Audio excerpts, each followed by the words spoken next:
Kita sering memuji-muji Allah dengan lisan kita, tetapi pujian kita itu enggak selaras dengan hati kita. Kita sering berzikir menyebut keagungan Allah dengan kalimat subhanallah, alhamdulillah, Allahu Akbar, Masya Allah, dan seterusnya. Kita memuji Allah dengan pujian-pujian yang indah, tetapi seringkali pujian itu tidak ada di dalam hati kita. Sehingga saya suka menyebut ini dengan istilah zikir yang agak-agak gombal. Kalau kita ngegombal kepada manusia, kadang dia percaya gitu. Seorang suami ngegombal kepada istri, tulus nggak tulus dia nggak ngerti. Yang penting dia bahagia dengan kata-kata yang indah gitu. Bapak kamu titik kan gitu kan? Selalu kan bapak kamu kan ya. Standar gombal, raja gombal di TV. Bapak kamu tukang parkir ya gitu. Kok tahu? Pasti gitu tuh. Ya soalnya dia sudah memarkirkan hatiku kepadamu gitu. Cewek mungkin gak percaya kali. Cuman dia seneng aja dengan kata-kata kayak gitu kan. Atau mungkin ada juga yang percaya. Karena dia ngelihat kita kayaknya wajahnya wajah polos, gak ada wajah tampang-tampang pembohong, apalagi playboy gitu ya. Wajahnya polos banget, ada jenggotnya gitu ya, insya Allah jujur kan. Asarus sujud, wah Masya Allah. Bisa jadi kita cuma ngegombal, tapi dia gak tahu, karena manusia itu tidak tahu isi hati. Tapi kalau Allah Subhanahu wa Ta'ala, A'udzu billahi minasy syaithanir rajim. Wa asirru qawlakum aw ijharu bih innahu alimun bidzatis sudur. Kan? Gimana kita mau gombal kepada Allah? Wa asirru qawlakum, kalian sembunyikan kata-kata kalian di dalam hati maksudnya. Awi jaharu bih, atau kalian tampakkan, kita ucapkan dengan lisan. Innahu alimun bidzatis sudur. Allah Maha tahu apa yang ada di dalam hati. Jadi nggak akan berhasil ngegombalin Allah tuh nggak akan berhasil. Kalau kita nggak jujur dengan lisan kita yang sesuai dengan hati kita, itu nggak akan terjadi keajaiban dalam hidup kita. Inilah realitas dari hubungan kita dengan Allah. Makanya Allah sering bilang ke kita seolah-olah, kok gitu?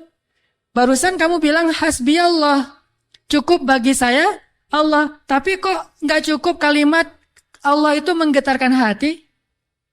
Padahal kalau orang bilang hasbi Allah, cukup bagi saya Allah, pas disebut nama Allah, udah selesai masalah dia gitu. Contoh, ada musibah. Terus temannya bilang, tenang, ntar Allah ganti dengan yang lebih baik. Kan disebutkan nama Allah, tenang, ntar Allah ganti dengan yang lebih baik. Oh ini ada doa nih. Wakhluf li khairam minha, ya Allah beri saya ganti yang lebih baik. Apakah kata-kata ini cukup buat kita sehingga kita tenang? Sehingga kita tidak lagi terus-terusan dalam keputusasaan terhadap musibah-musibah yang kita hadapi. Kalau enggak, berarti kita gombal mengatakan hasbi Allah. Katanya hasbi Allah, kok enggak cukup sih Allah buat kita? Padahal Allah berfirman di dalam Al-Quran, innamal mu'minun, orang mukmin yang sebenarnya. Innamal mu'minuna alladzina idza dzukirallahu wajilat qulubuhum. Kalau disebut nama Allah hatinya gemetar. Maksudnya ngerespon gitu di dalam hati. Jadi mantap imannya, jadi mantap keyakinannya, jadi mantap tawakalnya kepada Allah Subhanahu wa taala. Benar enggak sih hasbi Allah? Coba. Kalau lagi bete, lagi ilfil, lagi nggak mood aja nih, lagi sedih, lagi galau berat. Yang buat bete, ilfil, galau berat kita itu reda apa? Jujur ya. Apakah sholat? Apakah jalan-jalan? Apakah makan-makan enak? Apakah main game? Apakah dengar musik? Apakah nonton film yang baru keluar? Mana yang paling gampang buat bete kita hilang? Itu jujurnya tuh. Kalau misalnya kita lagi bete, wudhu, salat, Allah Akbar. Selesai salat, hilang tuh bete. Berarti benar, hasbunallah, hasbiyallah. Tapi kenyataannya termasuk saya nih, gak gitu-gitu amat. Begitu ada masalah, salat. Begitu selesai salat, ini nonton di mana ya? Sama aja kan? Salat sih, cuman habis salat ternyata belum cukup, belum hilang juga nih. Saya udah salat, saya udah zikir, saya udah doa, saya udah tilawah Al-Quran, saya malah udah tahajud, udah puasa, tapi belum hilang juga, masih ilfil banget nih. Ya, mau cari makan enak mau makan yang pedas-pedas gitu, atau mau cari kopi, berarti belum hasbun, belum cukup, masih butuh tambahan. Memang berpengaruh, tapi belum cukup. Salat ya menenangkan, cuma belum bisa menyelesaikan masalah. Berarti kita masih gombal dalam zikir kita. Makanya Allah bilang, kok gitu? Katanya saya cukup buat kamu. Kok kamu masih mencari solusi yang lain setelah saya? Kok kamu masih menyekutukan saya dalam mencari jalan keluar terhadap masalah-masalah kamu? Berarti kamu tuh gak benar ngomongin hasbi Allah. Orang yang benar-benar mengatakan hasbi Allah tuh kayak Ibrahim tuh. Ketika dia masuk ke dalam api, dilemparkan ke dalam bara api, tiba-tiba Jibril datang kepada Ibrahim mengatakan, "Ya Ibrahim, alaka hajah?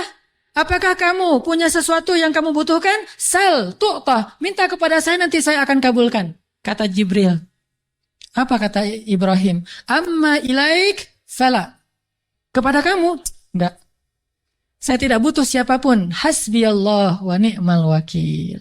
Baru Allah padamkan tuh api, keajaiban. Kenapa kita mengucapkan banyak kalimat zikir tapi tidak terjadi keajaiban-keajaiban dalam hidup kita? Mungkin kalimat kita itu belum jujur. Belum sesuai dengan hati kita dan realitas kehidupan kita. Makanya zikir kita itu belum powerful. Harusnya zikir yang powerful itu begitu kita bilang hasbiyallah, api padam.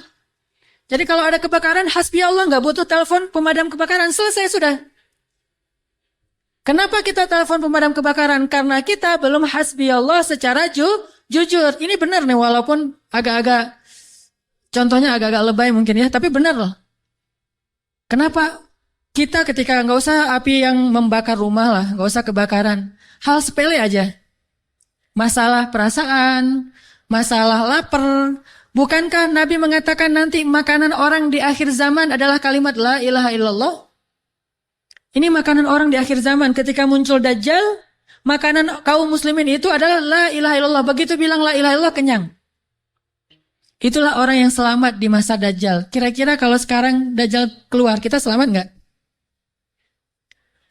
Cari tahunya gimana? Kalau teman-teman lapar, coba bilang la ilaha illallah. Masih lapar atau udah kenyang? Pasti masih lapar ya. Karena kita nggak menganggap Allah segalanya, hasbiyallah. Tapi nanti di akhir zaman, ketika Dajjal muncul, Nabi mengatakan makanan mereka pada saat itu adalah zikir subhanallah, alhamdulillah, Allahu akbar, la ilaha illallah. Itulah makanan mereka. Begitu mereka bilang makanan mereka, begitu mereka bilang la haula wala quwata illa billah, langsung kenyang. Anaknya bilang pa lapar, bilang la haula wala quwata illa billah. La haula wala quwata illa billah, gimana? Udah kenyang. Ya tuh.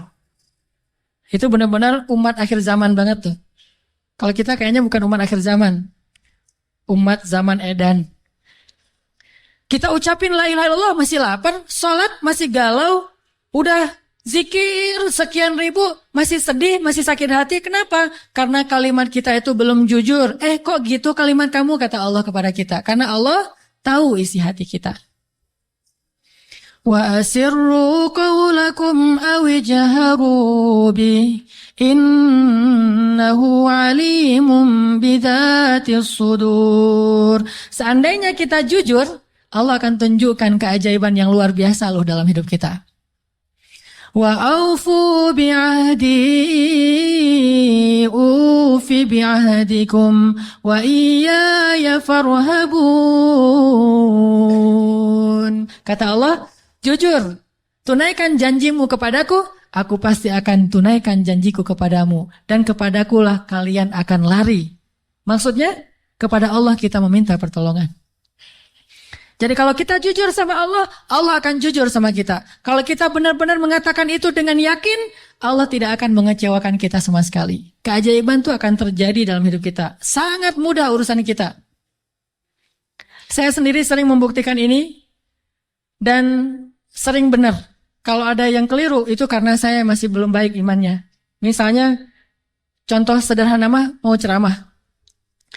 Ceramah yang menurut saya paling beban adalah di sini. Di depan teman-teman semuanya. Kenapa? Karena saya selalu berharap ceramah sederhana saya itu benar-benar bisa menjadi suatu kebaikan yang bisa dibawa pulang oleh teman-teman sekalian. Pengen banget tidak mengecewakan.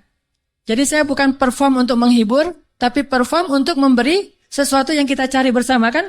Kita cari ilmu, kita cari iman, kita pengen datang ke majelis taklim itu pengen tajdidul iman, memperbaharui iman. Maksudnya pulang dari sini tambah yakin pengennya kan gitu ya? Pulang dari sini tambah semangat beramal soleh. Pulang dari sini semakin yakin untuk bergantung kepada Allah. Itu membuat saya terbeban. Ya Allah, jangan sampai penampilan saya buat mereka kecewa. Bukan karena pengen dielu-elukan ustadznya keren atau apa. Enggak. Biar mereka tidak sia-sia waktunya datang ke sini. Terus gimana caranya? Saya akan berzikir. Salah satu zikir yang selalu saya baca. Rabbi syrah li sadri. Wa yassir li amri. Wahlul uqdatam min lisani.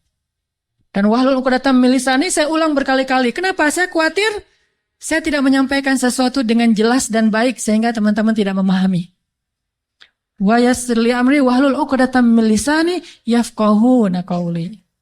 Dan ternyata setelah membaca ayat atau zikir ini, Allah seperti memudahkan. Muncul terus saja materinya itu yang dulu udah lama dibaca, muncul lagi. Dan itu nggak dikonsep. Teman-teman bisa nanya kepada orang-orang dekat saya, teman atau istri saya jarang konsep materi ini, malam ini mau bahas ini, terus nyusun dulu, apalagi buat slide. Itu bukan saya banget lah.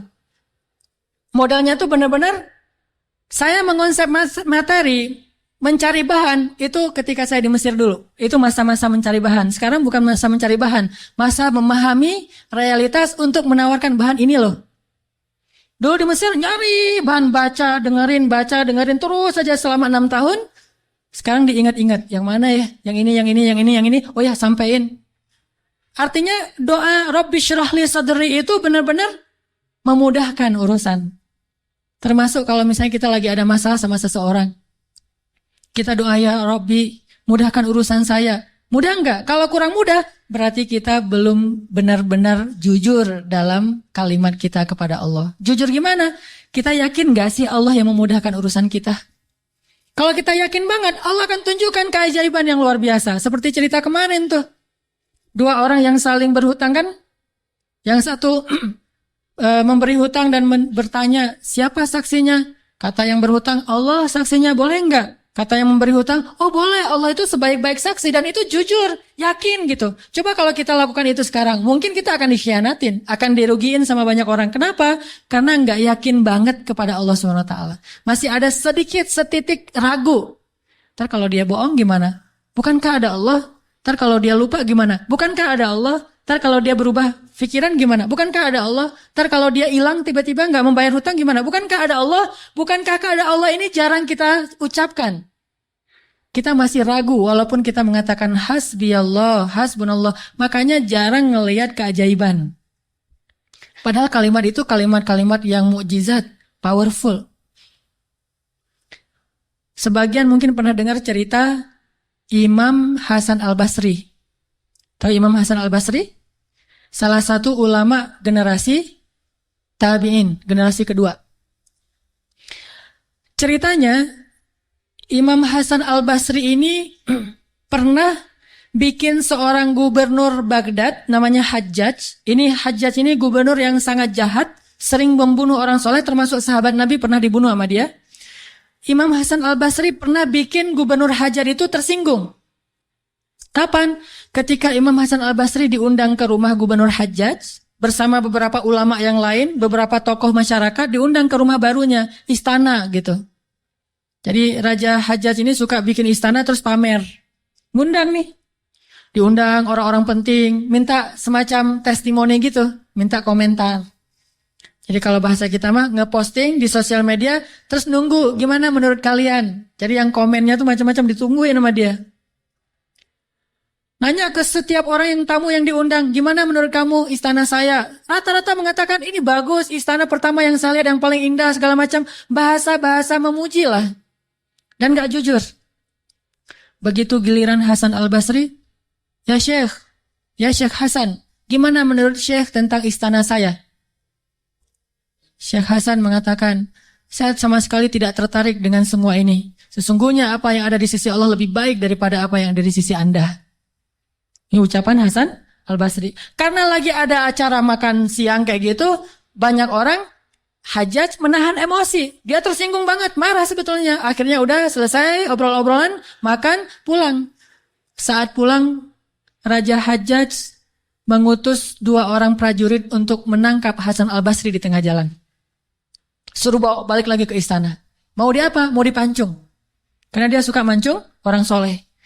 Tangkap tuh Hasan Al-Basri. Di tengah jalan, didatangi pengawal raja, kemudian dibawa lagi ke istana, mau dipancung. Begitu Hasan Al-Basri berhadapan dengan Hajjaj, Hasan Al-Basri kemudian berdoa di dalam hatinya.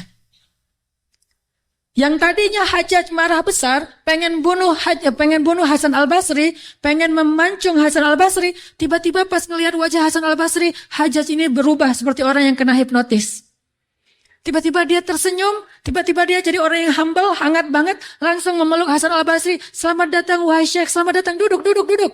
Syekh, beri saya nasihat, terus dikasih makanan, minuman, setelah itu dipersilakan pulang, dikasih kendaraan yang terbaik. Sampai akhirnya Hasan Al-Basri keluar dari istana. Ketika di tengah jalan, pengawal-pengawalnya Hajjaj bertanya kepada Hasan Al-Basri, ya Syekh, kami tadi diutus oleh Raja menangkap Anda agar Anda dipancung karena Raja tersinggung dengan obrolan tadi ketika makan siang. Dan Raja dalam keadaan marah besar. Tapi begitu bertemu dengan Anda, tiba-tiba dia berubah, jadi baik, jadi kasih sayang, jadi luluh, emosinya jadi reda. Apa yang Anda lakukan kepada dia? Apakah Anda punya sihir? Kata pengawal. Kata Hasan Al-Basri, saya tidak pakai sihir. Terus apa? Saya sebelum bertemu dengan Hajjaj, tadi saya berdoa. Apa doanya? Ya Rabbi, Engkaulah yang menggenggam hidupku. Kepadamulah aku berserah. Ya Rabbi, padamkanlah amarah di hati Hajjaj, sehingga aku selamat, sebagaimana engkau mendinginkan api kepada Ibrahim, sehingga dia selamat. Ini yang dibaca oleh Hasan Al-Basri. Ya Allah, padamkanlah amarah di hati Hajjaj, sehingga aku selamat dari kezalimannya, sebagaimana engkau menyelamatkan Ibrahim dari api yang panas. Tiba-tiba Allah padamkan marahnya. Ini namanya zikir, doa powerful. Kenapa? Karena hati Hasan Al-Basri itu benar-benar bergantung kepada Allah itu 100%. Gak ragu sama sekali. Gimana pun pengawalnya banyak, tidak membuat dia ragu kepada Allah. Allah lebih besar. Gimana pun kuatnya Hajjaj, tidak ragu kepada Allah. Allah maha kuat. Sehingga kalimat yang sesuai dengan hati, Allah tunjukkanlah keajaiban kepada Hasan Al-Basri. Langsung luluh, langsung berubah dari marah menjadi sayang kepada Hasan Al-Basri. Kenapa kita jarang melihat keajaiban? Karena ucapan kita itu belum selaras dengan hati kita. Nggak yakin-yakin amat sama Allah. Sering bilang la haula wala quwata illa billah. Tapi kita masih yakin ada kekuatan lain yang mempengaruhi hidup kita. Padahal kata Nabi kepada Ibnu Abbas, kalau semua orang berkumpul dan ingin menolong kamu, mereka tidak dapat menolong kamu kecuali dengan seizin Allah. Kalau mereka semua berkumpul ingin mencelakai kamu, mereka tidak bisa mencelakai kamu kecuali dengan ketetapan Allah. Allah, Allah, Allah, di tangannya lah segala kebaikan, di tangannya lah segala kerajaan.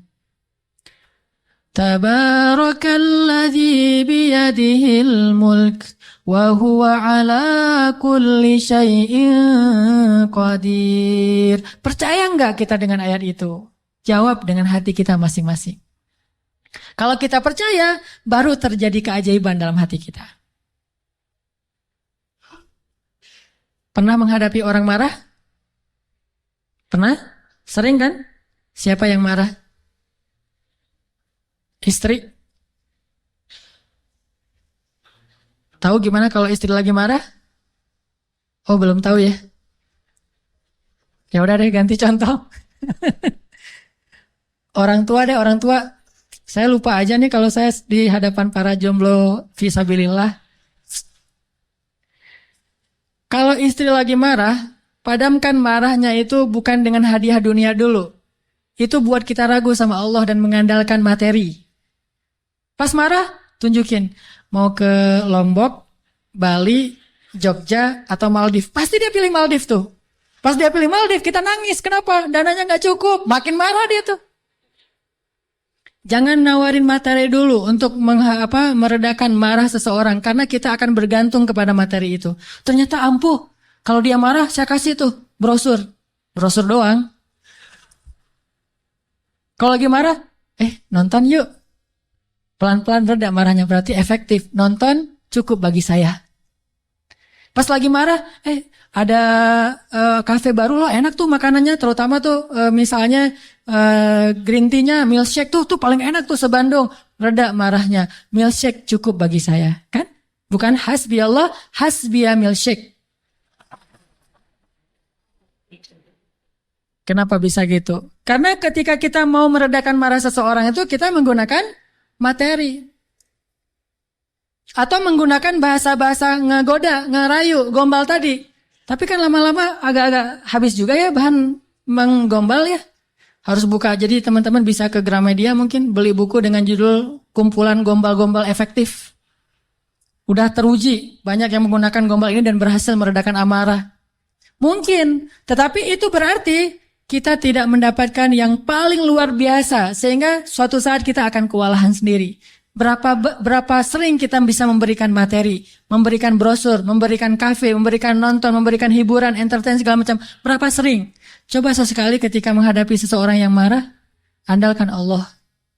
Pas mau ketemu orangnya, ya Rabbi, ya Rabba Ibrahim, wahai Tuhan Ibrahim, padamkanlah amarah istri saya, sebagaimana engkau memadamkan api bagi Ibrahim. Terus temuin, kalau masih marah, ya Allah astagfirullahaladzim, berarti saya belum jujur nih, masih belum yakin sama Allah, istighfar lagi, ya Allah padamkan. Masih marah, ya Allah padamkan. Terus saja sampai yakin. Kalau kita yakin itu berubah loh, benar-benar berubah. Kalau nggak bisa langsung bertahap, tergantung iman. Ada orang yang imannya baru redam amarah seseorang itu 1 jam. Berarti imannya iman 1 jam. Ada yang setengah jam, ada yang 10 menit, ada yang ketemu, berubah langsung. Sampai orang yang marah itu juga terheran-heran. Kenapa ya? Saya tadi sebetulnya lagi sebel banget sama kamu, tapi pas ngelihat kamu jadi berubah, kenapa ya? Karena Allah. Ini mah masalah iman. Bukan masalah fasihnya mengucapkan hasbi Allah. Semua kita mah yang namanya hasbi Allah pasti fasih. Apalagi sadaqallah, itu paling fasih tuh. Sadaqallahul azim itu fasih banget. Kenapa? Apalagi baca 1 juz pengen sadaqallah cepet-cepet kan? Itu fasih. Bismillah fasih, hasbi Allah. Insya Allah tahsin hasbi Allah wa ni'mal wakil. Malah kita kadang-kadang kalimat hasbi Allahnya tuh lebih keren daripada sahabat loh. Kalau sahabat kalimatnya cuma gini, hasbunallah wa ni'mal wakil. Kalau kita, hasbunallah wa ni'mal wakil. Ni'mal maula wa ni'man nasir. Coba lihat, panjangan siapa ucapannya? Panjangan kita kan? Sahabatnya cuma sedikit. Ibrahim lebih sedikit lagi. Hasbi Allah, segitu doang. Kita rame, jangan cuma hasbi Allah, tambahin dong. Jangan terlalu irit-irit dalam berzikir. Rame aja di broadcast soal panjang pendeknya zikir. Tapi dua-duanya gak powerful, gak ngaruh. Yang bilang hasbi Allah wa ni'mal wakil sama aja. Yang bilang hasbi Allah wa ni'mal wakil, ni'mal maula wa ni'man nasir. Diulang 33 kali. Tapi gak ngaruh, kenapa? Karena gak jujur. Hanya fasih di lisan, tetapi tidak fasih di hati. Harusnya kayak Imam Hasan Al-Basri. Begitu dia katakan demikian, doanya langsung berubah. Termasuk doa tadi. Allahumma ajurni fi musibati wa akhluf li khairan minha. Ya Allah, beri saya pahala dalam musibah saya. Beri saya ganti yang lebih baik. Selama apa sih Allah kasih kita ganti? Di situ kita bisa mengukur keimanan kita. Kalau begitu kita berdoa langsung dapat ganti, itu imannya ajaib tuh. Kalau kita berdoa tunggu gantinya sebulan kemudian, itu imannya standar. Kalau kita udah berdoa tapi nggak diganti-ganti, berarti kita bermasalah. Nggak yakin-yakin amat sama Allah. Pengen nggak begitu berdoa langsung Allah menunjukkan keajaiban? Kita pengen aja nggak berani ya, karena kita nggak percaya bisa. Kita mau mengatakan pengen, itu aja kita nggak berani karena menganggap itu nggak realistis. Masa sih bisa? Bisa kalau kita yakin kepada Allah. Kalau kita nggak yakin, kalau kita bilang nggak bisa, kalau kita ragu bahwa Allah bisa menunjukkan ajaib kepada kita dalam hitungan detik, terus kemana kalimat kun fayakun? Masalahnya kita nggak yakin. Untuk bilang pengen, begitu doa langsung Allah kabulkan. Itu aja kita ragu. Kenapa? Kita nggak percaya itu bisa terjadi dalam hitungan simsalabin abrakadabra. Kita nggak percaya itu bisa terjadi dalam satu kalimat kun. Makanya tidak ada kun dalam hidup kita. Gimana caranya? Belajar yakin kepada Allah seutuh-utuhnya. Masih ingat juga dengan kisah seorang bapak datang kepada Rasulullah curhat dan minta tolong. Dia bilang, ya Rasulullah, putra saya ditawan oleh musuh. Dan mereka meminta tebusan 100 dinar. Kalau saya nggak ngasih uang 100 dinar, putra saya akan dipenggal, akan dibunuh ya Rasulullah. Sedangkan saya orang miskin. Jangankan 100 dinar. 100 dinar itu mungkin sekarang sekitar 250 juta. Mahal. Saya nggak punya uang sebesar itu ya Rasulullah. Untuk makan aja susah. Terus gimana ini ya Rasul? Waktu itu Rasulullah juga nggak punya apa-apa untuk diberi. Sahabat-sahabat banyak yang keluar negeri untuk berdakwah. Sehingga orang-orang kaya kayak Utsman, Abdurrahman lagi nggak ada. Terus nolongnya gimana nih? Nabi kasih satu zikir. Kata Nabi, Pak, banyak-banyak mengatakan la haula wala quwata illa billah. Bapak percaya? Oh percaya ya Rasulullah. Pulang dia tuh. Coba kalau kita digituin, ya insya Allah ya Rasul. Tapi duitnya gimana Rasul? Tetap aja kan? Udah minta zikir, minta duit. Yang konkret dong Rasul kalau kasih zikir, kalau kasih solusi. Zikir itu solusi paling konkret. Justru yang lain itu nggak konkret. Yang lain itu Allah tunjukkan kepada kita karena Allah sayang kepada kita. Allah tahu iman kita lemah. Kalau seandainya Allah mau memberikan kepada kita keajaiban menurut iman, mungkin kita nggak dapat apa-apa dalam hidup. Akhirnya Allah berilah kita pertolongan, jalan keluar. Cuman butuh waktu karena iman kita juga butuh waktu. Kita taubat aja butuh waktu, ya. Untuk hijrah aja butuh waktu.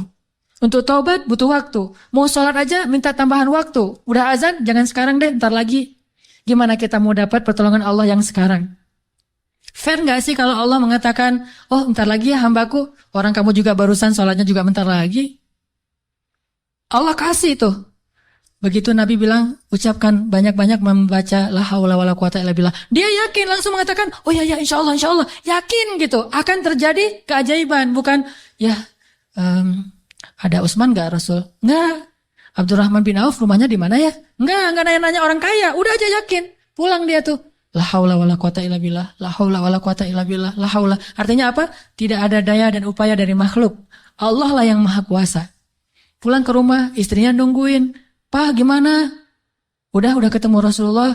Dapat solusinya, dapat uang pinjaman dari siapa? Enggak. Terus gimana? Nabi ngasih kita solusi yang lebih baik daripada itu. Apa? Ucapkanlah la haula wala quwata illa billah. Istrinya nggak protes, langsung bilang, oh ya, langsung la haula wala quwata illa billah. Berdua tuh la haula wala quwata illa billah. Nggak ada, ya kirain duit 100 dinar. Nggak sama sekali, yakin. Begitu malam, sepanjang siang mereka la haula wala quwata illa billah, malam hari tiba-tiba putranya pulang. Nggak sendiri, bawa ternak, bawa kambing banyak tuh, domba dibawa. Ada ratusan ekor domba dia bawa pulang. Di luar, rame apa nih apa? Ada domba, siapa? Oh putra kita, Masya Allah. Pelukan, kangen gitu ya. Kamu gimana bisa selamat? Kata putranya, wahai ayah, ada keajaiban. Tadi, tiba-tiba, ketika saya sedang diikat dan besok mau dipenggal, pengawal-pengawal saya itu tiba-tiba pada ngantuk, tertidur, dan tiba-tiba ikatan saya menjadi longgar, sehingga saya bisa melepaskan diri, dan bahkan ketika saya mau pergi, saya kepikiran, kenapa saya nggak bawa domba-domba aja sebagai ghanimah? Domba 100 ekor, kira-kira berisik nggak sih? 100 ekor domba berisik nggak? Berisik kan? Berisik banget kan? Tapi seberisik itu, orang yang ngawal dia tuh nggak bangun loh. Allah udah tutup telinga dan penglihatan mereka. Mereka nggak bangun sama sekali, dibawa. Dan untuk ngumpulin domba 100 ekor, kira-kira butuh berapa jam? Itu bukan kerjaan yang gampang. Ngumpulin 100 ekor, digiring ke satu arah, udah gitu berisik lagi. Ada yang, domba yang lari ke sana, ditarik lagi. Namanya domba kan? Domba-domba yang tersesat gitu deh.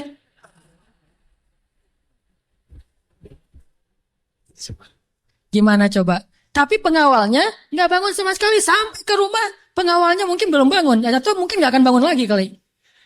La haula wala quwata illa billah. Baru ayahnya sadar, Masya Allah, la haula wala quwata illa billah. Dan ini orang yang mengatakan ini nggak disebutkan namanya dalam riwayat. Kenapa? Saking nggak terkenalnya. Berarti orang biasa banget. Tapi orang biasa dengan keyakinan yang luar biasa, Allah akan tunjukkan keajaiban yang luar biasa. Jadi jangan bilang, itu mah Umar, itu mah Utsman, itu mah Abu Bakar. Ini nggak ada namanya malah. Cuma disebut ja'a rajulun, ada seorang laki-laki datang kepada Rasul, gitu doang. Tapi Allah tunjukkan keajaiban yang luar biasa. Kenapa? Imannya.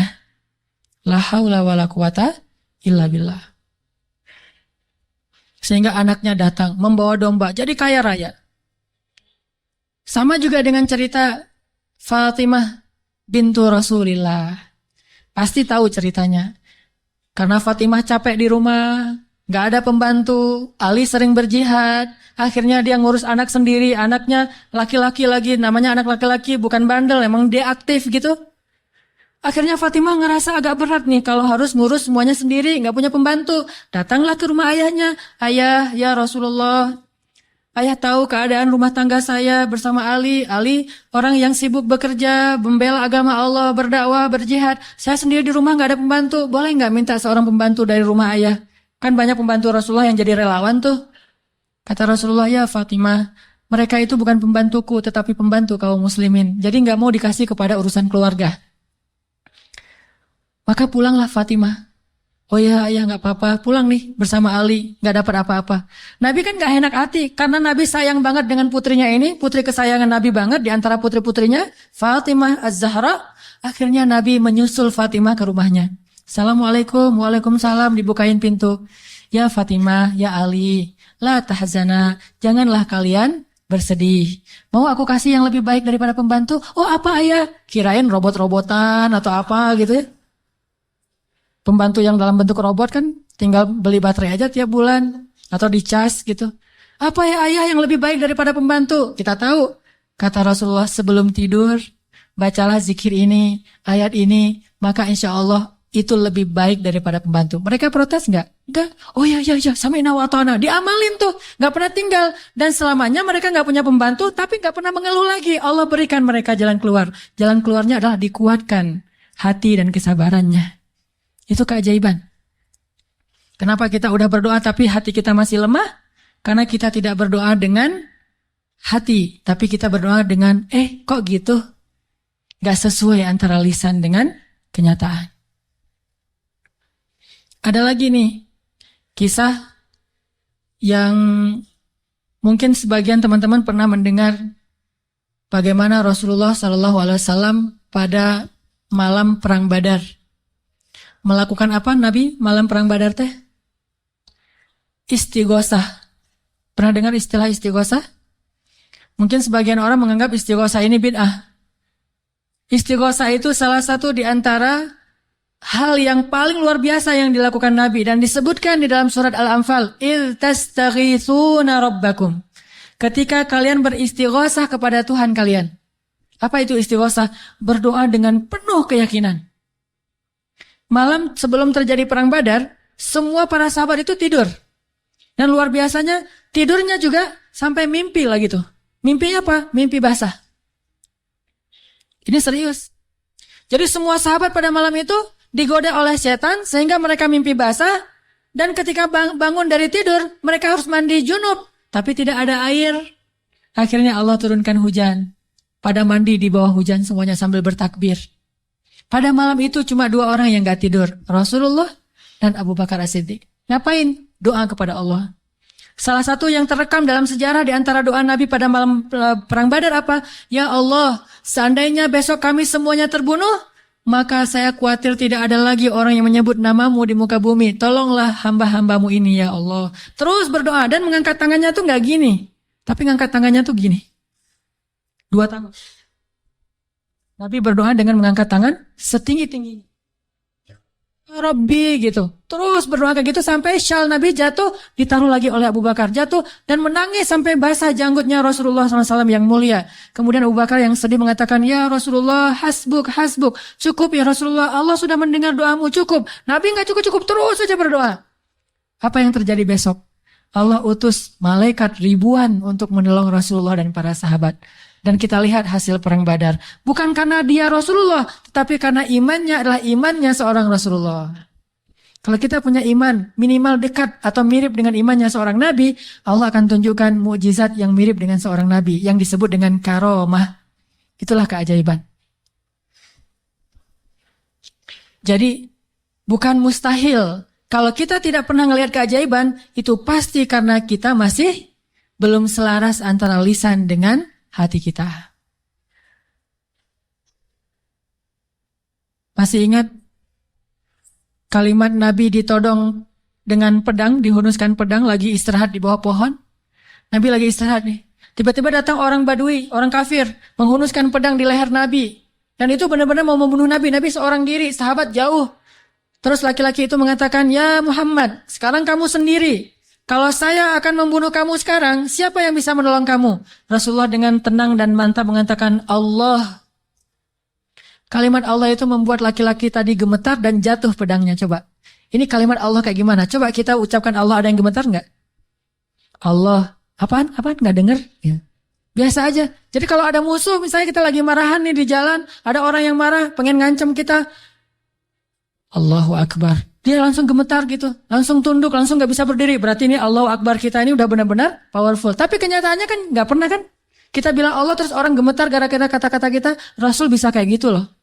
Jadi kalimatnya sama yang kita ucapkan dengan yang Rasulullah ucapkan. Tetapi hatinya beda. Nabi mengatakan Allah gemetar tangannya, jatuh pedangnya, diambil oleh Nabi. Dihunuskan ke leher orang itu. Nabi bertanya, sekarang kalau saya mau membunuh kamu, siapa yang menolong kamu? Kata dia, engkau wahai Muhammad. Cuma engkau yang bisa menolong saya dan menyelamatkan saya. Akhirnya Nabi membiarkan dia pulang, dan dia akhirnya pulang dalam keadaan selamat dan menyebarkan agama Islam kepada kaumnya. Jadi, sesi pertama ini kesimpulannya apa? Salah satu di antara sebab tidak banyak terjadi keajaiban dalam hidup kita, karena iman kita belum ajaib. Insya Allah nanti habis sholat isya, saya mau sharing kisah-kisah yang menurut saya lebih powerful untuk jadi pelajaran buat kita dalam berdoa, berzikir, dan memohon pertolongan Allah Subhanahu Wa Taala. Insya Allah. Oke, teman-teman sekalian, tadi kita sampai kepada beberapa kisah tentang gimana menyelaraskan antara lisan dengan hati kita, sehingga bisa terjadi banyak keajaiban dalam hidup kita. Ini kisah-kisah yang tadi kita dengar adalah bukti gitu. Orang kalau selaras antara lisan dan hatinya, pasti terjadi keajaiban. Kalau ketika kita berdoa, hati kita yakin seutuhnya kepada Allah, pasti Allah nggak akan ngecewain kita. Nggak mungkin. Allah itu nggak mungkin mengecewakan kita. Allah sendiri kok yang berjanji, wa idza sa'alaka ibadi anni fa inni qarib ujibu da'watad da'. Itu Allah yang bilang, ujibu da'watad da'. Aku tuh dekat. Artinya berharaplah kepadaku gitu. Dan aku akan mengijabah setiap orang yang meminta kepadaku. Jadi Allah sendiri yang berjanji akan menunjukkan keajaiban, mengabulkan permintaan-permintaan yang baik dari hambanya, sehingga tidak perlu kita ragu, Allah gak mungkin ngecewain kita. Begitu kita berdoa yang selaras di hati kita, yakin kepada Allah, Allah akan tunjukkan. Itu rahasia paling gampang untuk hidup bahagia, untuk sukses, untuk dapetin apa yang baik-baik yang kita harapin. Contoh, kalau mau ngelamar seorang cewek, sebelum kita datang ke calon mertua, lobi dulu ke langit pemilik hati mertua. Jadi bukan dandan nomor 1, itu mah yang kesekian. Bukan misalnya bawa CV yang bagus, isi CV-nya teh. Kalau perlu tanggal lahirnya diedit, biar nggak terlalu ketuaan gitu ya. Cuma diedit satu angka doang, angka terakhir yaitu tahun. Kemudian pekerjaan, wira swasta. Kan sekarang wira swasta mah keren ya, pengusaha gitu ya. Walaupun wira swastanya masih baru merintis lah. Saya mah nggak mau terlalu makin jelek nanti. Wira swasta, jualan apa misalnya? Apa aja lah. Apa aja dijual gitu. Yang penting tidak menjual harga diri. Wah, semuanya diedit. Itu bukan yang paling penting. Yang paling penting adalah gimana ngelobi lah langit. Pakai jalur langit. Minta kepada Allah yang menggenggam hati. Begitu di depan pintu pagar, la haula wala quwata illa billah. La haula sampai 100 kali. Kenapa 100 kali? Sampai yakin banget. Ini Allah yang menentukan hati seseorang hamba. Bisa dibolak-balik. Bisa jadi awalnya si calon mertua ini udah punya calon sendiri buat anak yang perempuannya. Mungkin lebih tajir, mungkin lebih keren, mungkin lebih berewokan, lebih nyuna gitu ya. Kita mah seadanya. Udah pakai wak doyok juga belum tumbuh-tumbuh. Ya gimana, udah begitu takdirnya kan, terimalah kenyataan. Akhirnya orang tua, calon mertua tadi yang udah punya rasa srek kepada yang lain, tiba-tiba berubah pas ngelihat kita. Wah, ini nih calon menantu saya nih. Kita baru mau ngomong, udah tenang aja. Kamu bukan hanya akan saya berikan anak saya, juga domba-domba gitu ya. Kan la haula wala quwata illa billah. Dikasih modal nikah, dikasih mahar, disiapin semuanya, dimudahin banget. Kenapa? La haula wala quwata illa billah. Itu lebih penting daripada mahar, lebih penting daripada bawa kendaraan apa walaupun minjem, lebih penting dari apapun. Lebih Allah dulu, pemilik segala hati hamba. Itu berlaku banget. Jadi kalau selama ini masih belum beruntung, berarti kurang la haula wala quwata illa billah. Tips supaya mengakhiri masa jomblo, yakin sama Allah, banyak-banyak la haula wala quwata illah, dan berani datang kepada calon. Kalau kata seorang pelawak, kalau kita jelek, jangan takut untuk mencintai seorang perempuan. Karena yang takut itu harusnya yang dicintai, kan gitu ya. Kita mah gak usah takut, yang dicintai yang takut, yang datang ke saya kok wajahnya gini. Tapi itu mah cak lontong. Jarine cak lontong. Oke. Sama juga kalau misalnya seorang istri pengen membujuk suaminya. Membujuk ngapain nih? Membujuk tambahan saldo. Ini udah akhir bulan nih, tanggal 31, pakai la haula wala quwata illa billah. Itu ngaruh banget. Sambil senyum, sambil la haula wala quwata illa billah. Oh ngerti mah, besok ditransfer gitu ya. Gak usah bilang, Pak, uang bulanan gak usah. Bilang aja la haula wala quwata illa billah. Lobby Allah sehingga dia jadi sayang sama kita, dikasih lebih. Jalan ke mall. Lobby Allah supaya dia sayang sama kita, dikasih lebih. Jadi dibeliin apa. Ini semuanya karena kita yakin sama Allah yang maha kaya. Saya pernah dulu di tablik. Awal-awal saya dulu hijrah dari hidup gak jelas menjadi agak jelas. Saya waktu SMA juga masih belum jelas. Suka sama cewek tapi gak pernah disukai. Mungkin saya mirip dengan kata-kata Cok Lantong tadi kali ya. Suka, alhamdulillah gara-gara saya gak diterima, akhirnya saya gak pernah pacaran.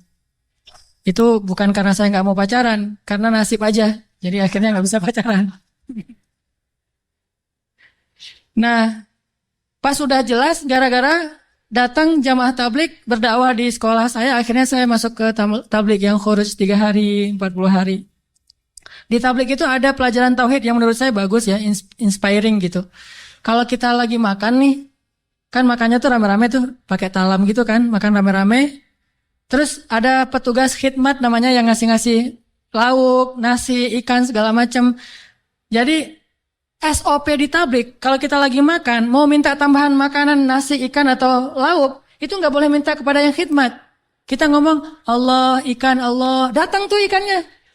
Wah ini ikan, Masya Allah, Allah kasih datang ikan. Di situ belajar tauhid tuh. Ternyata kuahnya kurang. Allah, kuah, Masya Allah, kuah, Masya Allah. Datang tuh kuah tuh. Soalnya orangnya dengerin gitu ya. Tapi walaupun ini agak-agak menurut sebagian orang aneh, justru di situ kita belajar yakin sama Allah. Makanya saya sering cerita, awal-awal saya dapat hidayah ke tabligh itu, lagi mau main bola, keluar dari sholat asar di masjid, bukan keluar sholat asar, lagi main bola depan masjid. Masjid di Aceh itu kan luas-luas, halamannya bisa main bola. Ada orang main bola, ada sapi yang lagi ngerumput, karena saking luasnya halaman masjid. Udah gitu, lagi main bola dipanggil sama seorang jamaah tabligh dari Pakistan. Dia nyebutnya Maulana gitu. Orang tabligh kan kalau udah level ilmu tertentu disebut Maulana. Maulana ini manggil saya, come here gitu. Saya datang. Saya waktu itu masih anak muda nggak jelas gitu. Duduk di sebelah dia. Dia tanya. Dia tunjuk-tunjuk ke langit gitu. Nggak bisa bahasa Indonesia. Saya bilang, kenapa? Oh, langit. Saya bilang, langit Allah cipta, kata dia. Terus tunjuk ke pohon. Saya bilang, pohon Allah cipta. Dia tahu bahasa Indonesia cuma satu kalimat, Allah cipta. Pohon Allah cipta. Saya tunjuk anak-anak, dia nunjuk anak-anak. Oh, orang Allah cipta. Itu aja selama setengah jam. Begitu setelah setengah jam Allah cipta, tiba-tiba saya ngerasa kayak ada yang masuk ke dalam hati saya tuh sejuk banget. Saya langsung pergi wudhu, saya sholat kayak orang dihipnotis gitu. Sholat asar sendiri, udah selesai sholat asar sendiri, dia temukan dengan tabligh yang ada di situ, orang lokal, masuklah saya ke tabligh, khuruj 3 hari. Pulang ke rumah, saya dianggap orang aneh oleh orang tua saya. Wah, kamu gak boleh ke masjid lagi, kenapa? Kamu sekarang aneh. Aneh apa? Udah rajin ke masjid. Rajin ke masjid aneh dulu teh. Orang tua kan takut ke jaring aliran apa mungkin yang mau jadi pengantin, bom bunuh diri atau apalah, takut. Terus saya mulai pakai jubah waktu itu, jubah putih, sorban putih. Begitu saya lewat depan tetangga ada anak kecil lagi main, dia bilang, "Mak, malaikat lewat," gitu. Aduh, saya malaikat gitu. Luar biasa. Ini artinya belajar yakin. Kalau di beberapa dakwah itu benar-benar bab la ilaha illallah ini benar-benar kurikulum paling penting. Dan ini yang harus kita pelajari. Kalau kita ngandelin Allah banget dalam segala urusan, la yudayya'anallah. Itu intinya. Allah nggak akan ngecewain kita. Manusia bisa banget ngecewain kita. Bukan karena dia jahat. Kadang dia nggak ngecewain kita karena emang dia nggak mampu untuk memuaskan dan membahagiakan kita. Bukan karena dia pengkhianat. Seorang istri, seorang suami kadang mengecewakan kita bukan karena dia nggak sayang sama kita, tapi dia nggak mampu memenuhi semua kebutuhan kita. Dia terbatas. Dan justru juga banyak orang yang sengaja ngecewain kita karena dia jahat. Tapi ada juga orang baik ngecewain karena dia nggak mampu. Tapi Allah maha baik dan maha mampu. Bukan cuma maha baik. Kalau baik doang nggak mampu, ya apa bisa kita lakuin kan? Tapi kalau baik dan mampu, nggak ada batas. La haula wala quwata illa billah. Keajaiban-keajaiban yang luar biasa terjadi dalam hidup kita kalau kita mengandalkan Allah, selaras antara lisan dengan hati kita. Saya pengen nanya ke teman-teman. Teman-teman pernah lupa? Sering ya? Lupa apa misalnya? Lupa diri. Kadang kita perlu lupa. Ngelupain mantan. Baper ya. Karena lupa ini adalah solusi. Melupakan mantan itu benar-benar solusi yang paling konkret. Karena kalau nggak bisa lupa, kita nggak bisa move on. Dan kalau nggak bisa move on, kita nggak bisa ketawa. Kalau nggak bisa ketawa, kita nggak bahagia. Pernah lupa kan? Lupa pelajaran, lupa ayat Al-Quran. Kayaknya kalau lupa ayat Al-Quran sering nih, terutama di juz-juz di tengah. Soalnya belum hafal. Jadi pasti lupa. Kalau teman-teman lupa, apa yang teman-teman lakukan?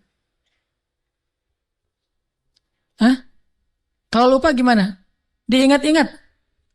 Diingat-ingat. Berapa lama butuh waktu untuk sampai ingat lagi?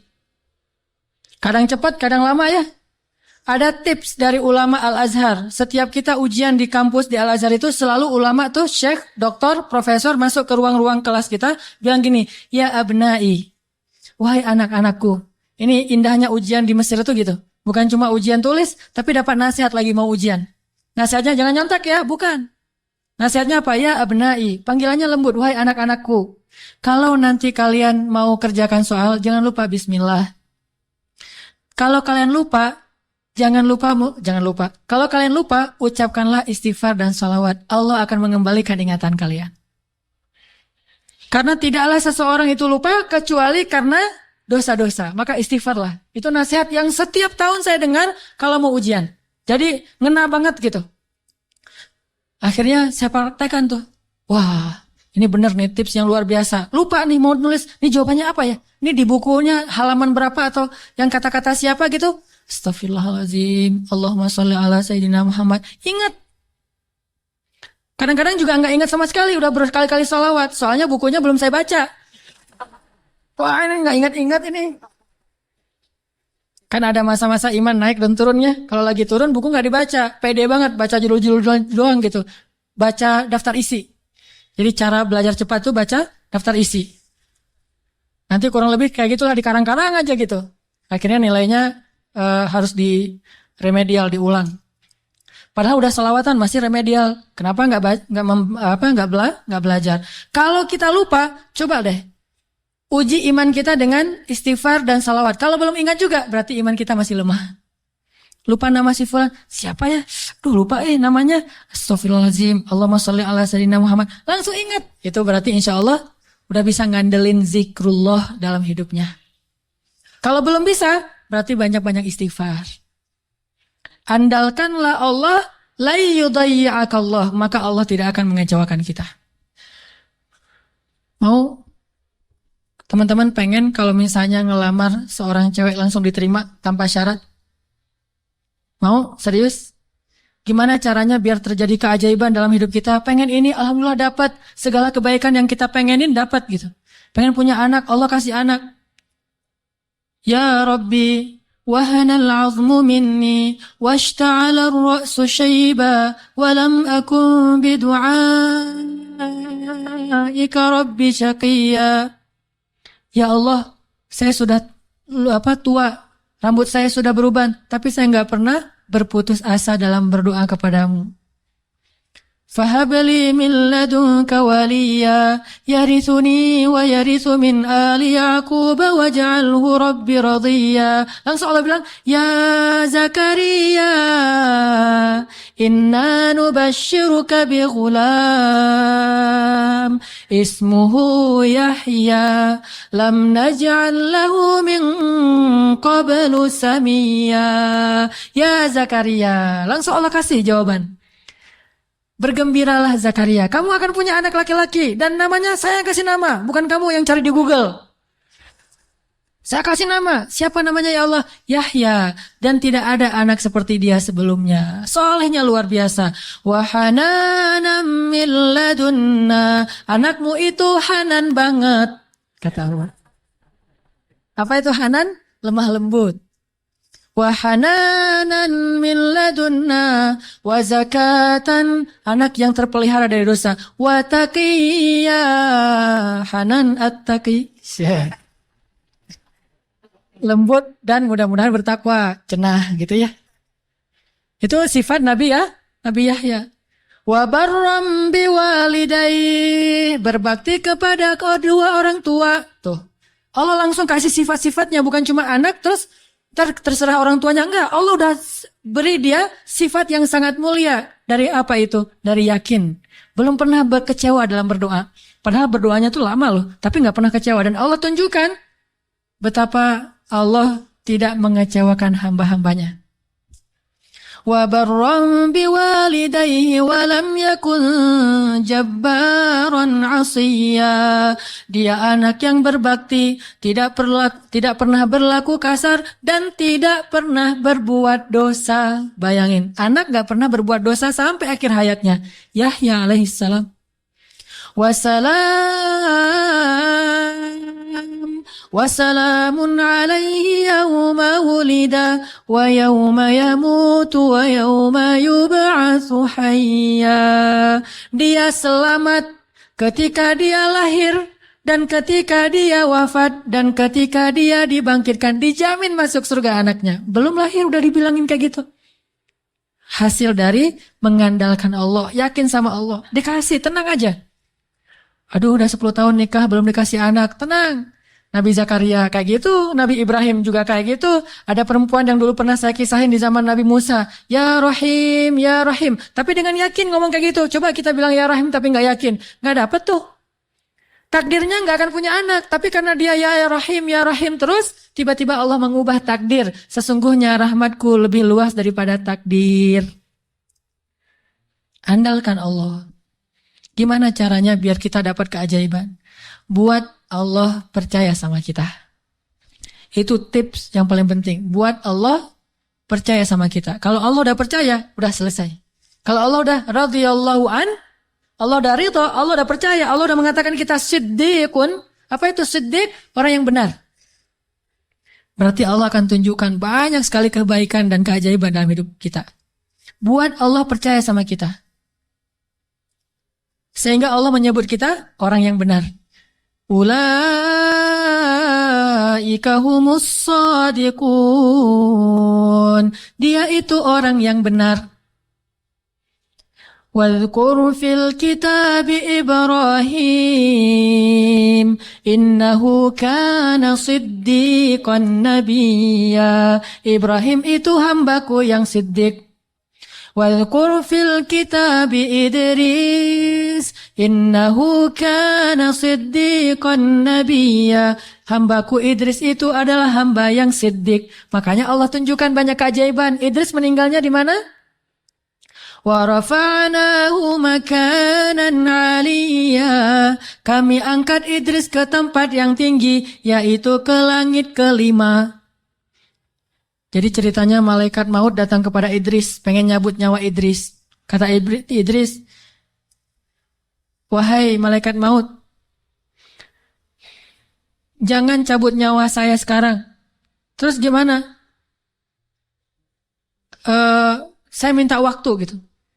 Akhirnya malaikat maut ini mengatakan, saya tidak bisa memberi kamu waktu. Kalau perlu kamu naik aja ke langit. Begitu dia naik ke langit 5, kata malaikat maut, disinilah ajalmu. Sehingga Nabi Idris itu meninggalnya bukan di bumi. Kuburannya itu bukan di tanah. Kuburannya itu di langit. Satu-satunya manusia yang diwafatkan di langit adalah Idris. Sedangkan Isa belum wafat.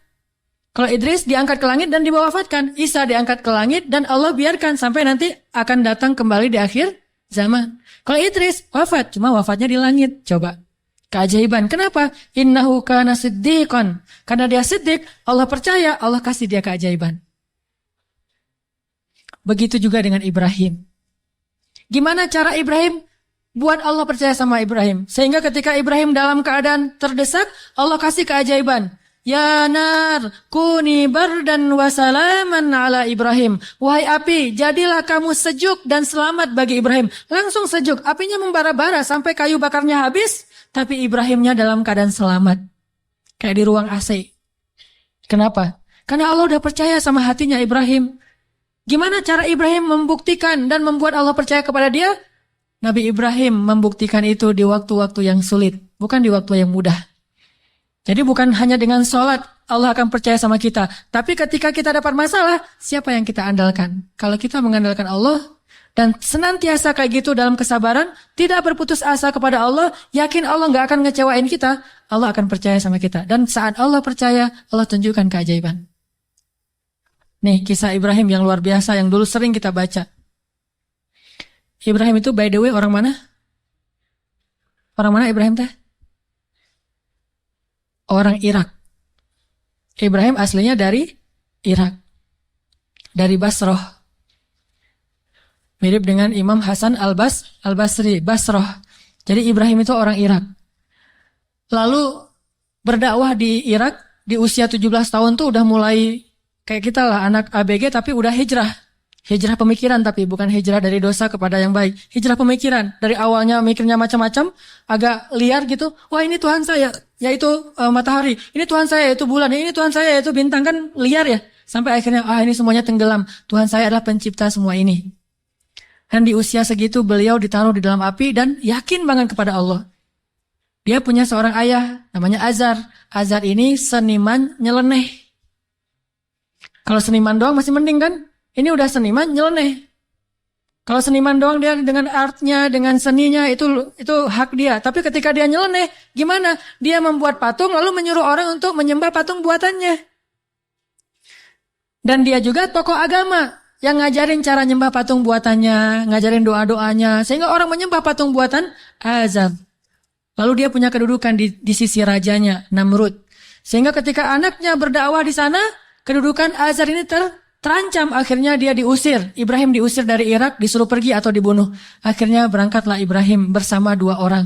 Satu istrinya yang terkenal sangat cantik. Sampai para ulama mengatakan, belum pernah Allah menurunkan seorang wanita cantik di muka bumi secantik Sarah. Itu perempuan paling cantik yang pernah ada di muka bumi. Kalau yang paling sempurna, Asia, Maryam, Khadijah, Fatimah. Tapi kalau yang cantiknya kayak Nabi Yusuf, itu Sarah tuh. Kalau laki-laki ganteng, Yusuf. Kalau perempuan cantik itu Sarah. Simbol kecantikan perempuan di muka bumi. Bukan siapa yang di Mesir teh? Cleopatra. Cleopatra kalau di film-film mah agak-agak hitam ya. Kurang menurut saya mah.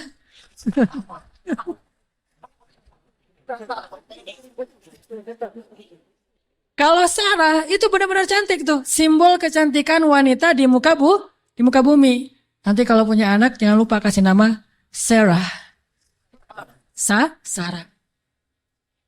Nah, ditemani oleh Sarah, istri tercantik, dan seorang murid yang kelak juga jadi nabi, namanya Lut alaihissalam. Lut masih muda, masih ABG, baru belajar kepada Ibrahim. Jalan nih bertiga dari Irak menuju ke Palestina. Di tengah jalan lewat Mesir, Raja Mesir jatuh cinta kepada Sarah, namanya juga cewek cantik. Untung nggak ada adegan ngiris tangan kayak Yusuf ya. Ngelihat Sarah, wah gitu, enggak. Karena dia bukan nabi, tapi cantik banget. Sampai raja aja yang di Mesir banyak cewek cantik, tapi masih jatuh cinta kepada Sarah. Saking cantiknya Sarah.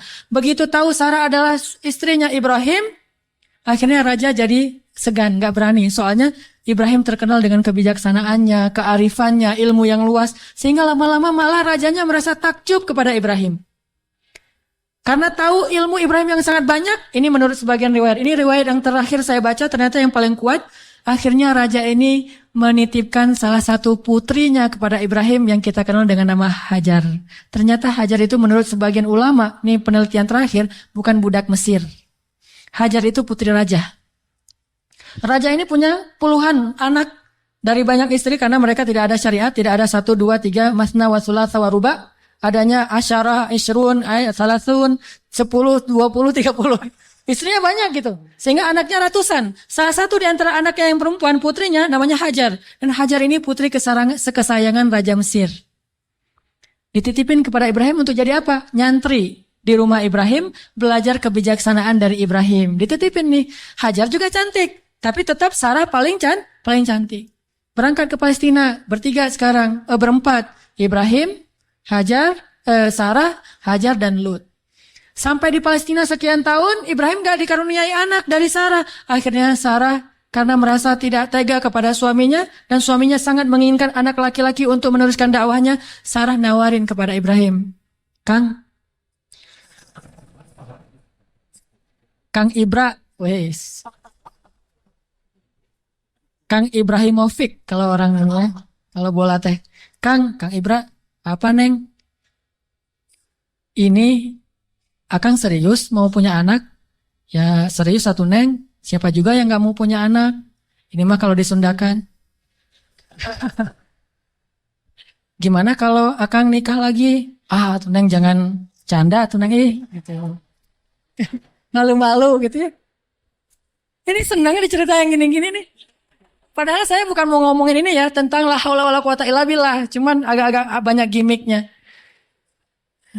Jangan bercanda, udah gak usah ngomong yang gitu-gitu. Gak lucu. Ini emang gak lucu kan? Serius. Sambil menitikkan air mata ya. Enggak. Terus maksudnya gimana? Gimana kalau dengan Hajar? Hajar udah belajar lama dengan Ibrahim. Dan udah ketahuan oleh Sarah, Hajar ini perempuan yang soleha, yang baik, yang bijaksana. Cocok insya Allah untuk Ibrahim. Dan dia lebih muda jauh. Akhirnya Nabi Ibrahim meminta petunjuk dari Allah. Kalau di kita mah sholat galau teh istikharah. Sholat galau dulu. Kalau dulu Nabi Ibrahim minta petunjuk Allah, akhirnya Allah menyetujui. Ya udah, Sarah udah dapat petunjuk dari Allah. Gimana jawaban Allah? Ya, aku sih terserah kamu. Atau aku sih yes, nggak tahu kalau kamu gitu ya. Ya udah, kalau Mas Anang yes, saya juga yes gitu ya. Akhirnya yes, nikah nih sama Hajar. Udah nikah sama Hajar, langsung Hajar mengandung anak Ismail. Maka kami berikan kepada dia Ismail, anak yang ghulaman halima, anak ghulamun halim, anak yang sangat lemah lembut dan cerdas dan perasaannya peka gitu. Itulah Ismail. Sangat sabar. Punya Ismail kecil, namanya calon nabi kan ganteng. Nih, by the way lagi ya, nggak ada nabi yang jelek. Semua nabi itu keren. Maka insya Allah dai-dai juga para pewaris nabi harus keren. Ini maksudnya apa sih? Nabi itu semuanya keren gitu ya. Jadi jangan pernah ngebayangin ada nabi yang biasa-biasa aja, tua, jelek. Semua nabi itu keren-keren karena dia dutanya langit. Kita duta produk aja cari artis yang paling keren kan? Apalagi Allah nyari dutanya langit. Keren. Ismail kecil tuh udah luar biasa. Aura kenabiannya tuh udah kelihatan. Sehingga akhirnya membuat Sarah, ini mungkin ada benarnya juga. Kata orang dulu, kalau pengen punya anak, maka suaminya suruh nikah lagi, punya anak, nanti kepancing. Yang pertama akan punya anak. Ternyata Sarah akhirnya hamil juga kan? Nah, Ismail kecil. Ibrahim senang banget punya anak laki-laki. Digendong-gendong kayak Nabi Muhammad aja. Naik ke atas punggungnya, dibawa kemana-mana, dibangga-banggakan kepada orang. Ini anak saya laki-laki. Ismail, anaknya Hajar, segala macam. Dan banyak tetangga memuji-muji Hajar. Nah ini nih, masalahnya bukan di suami istri, tapi di tetangga. Yang bikin istrinya cemburu. Sarah mah pasti awalnya niatnya baik. Gak akan cemburu. Tapi gara-gara tetangga, Hajar hebat ya. Udah punya anak ganteng, mirip banget dengan Hajar. Gitu-gitu. Akhirnya Sarah kan jadi panas juga lama-lama tuh. Nah wajar. Akhirnya Sarah mengusulkan, janganlah tinggal dengan serumah dengan saya. Saya udah gak tahan. Hening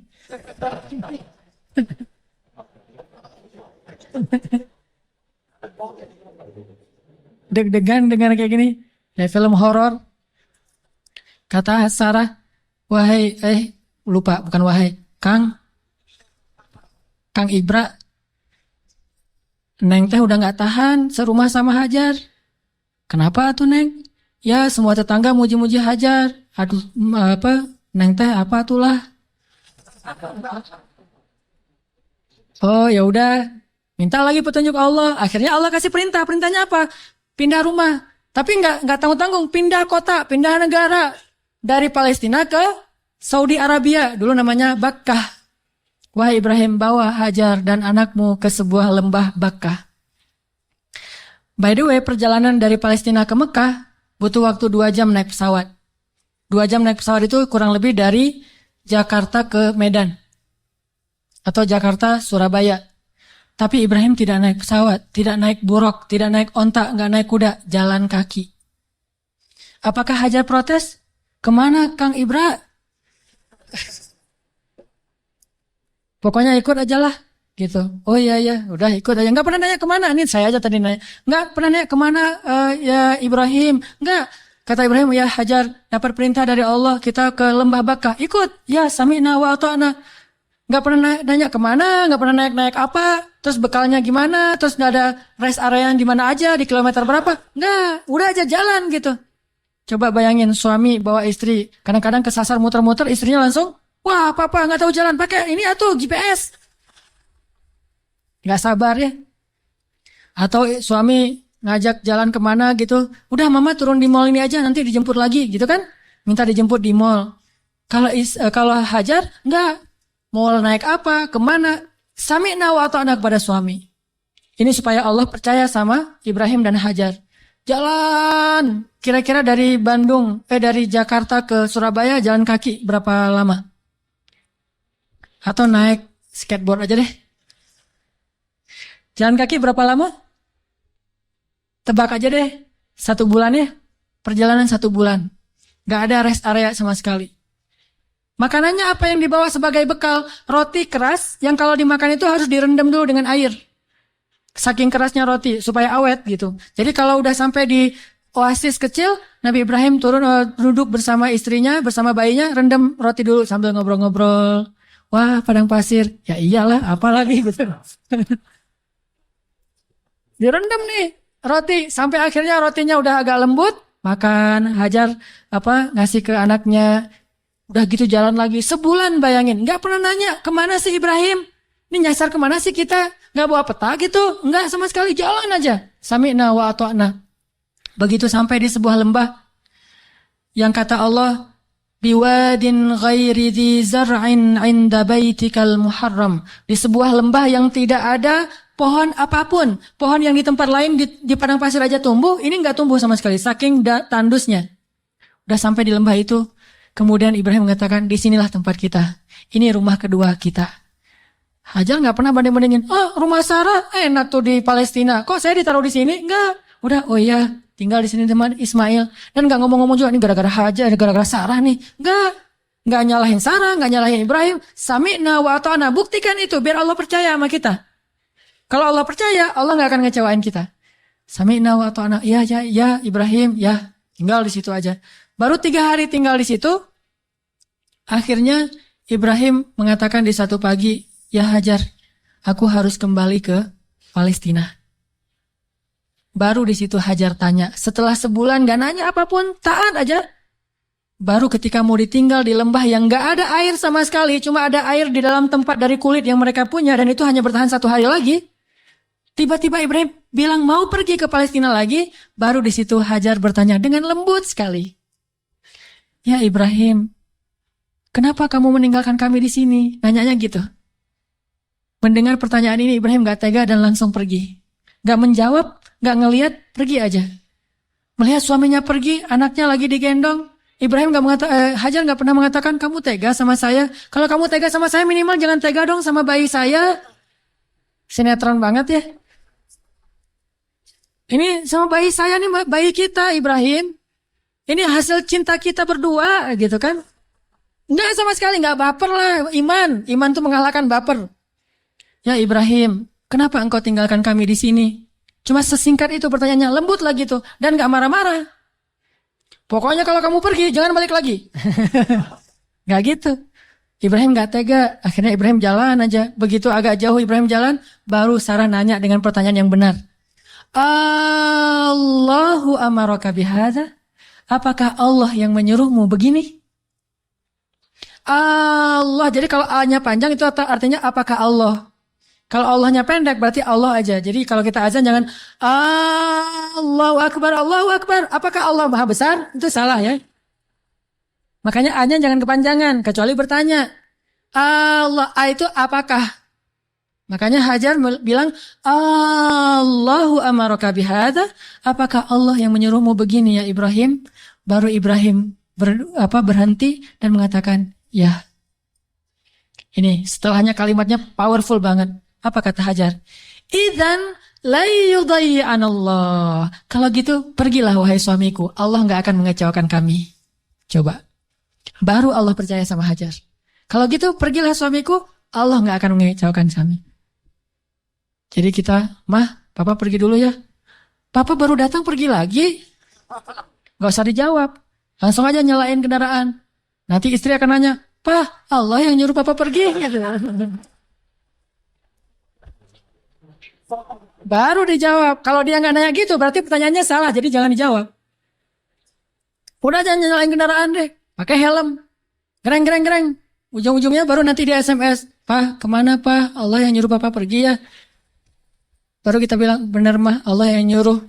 Yaitu untuk ta'lim. Kan Allah yang nyuruh kan? Ta'lim. Oh kalau gitu pergilah Pak. Selama-lamanya.